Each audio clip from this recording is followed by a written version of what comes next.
Kinilbihan ng mga otoridad ng warrant of arrest ang most wanted person sa lalawigan ng Rizal habang nasa kustodiya ng BGMP Taguig City matapos matunto ng kanyang presensya at kilalanin bilang may kinakaharap na kasong kriminal.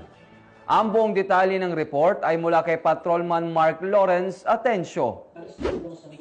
Wanted person sa isinagawang operasyon ng Alaminos PNP sa Barangay Poblasyon, Alaminos, Laguna. Kinilala ang sospek na si alias J, pawang residente ng Barangay Poblasyon, Alaminos, Laguna.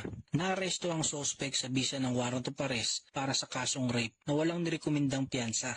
Ang Laguna PNP ay patuloy na magsasagawa ng operasyon laban sa mga taong may pagkakasala sa batas upang mapanatili na ligtas at maayos ang komunidad. Mula dito sa Calabarzon, ako ang inyong Police News Network Correspondent, Patrolman Mark Lawrence Atencio. Alagad ng batas, tagataguyod ng Balitang Pulis.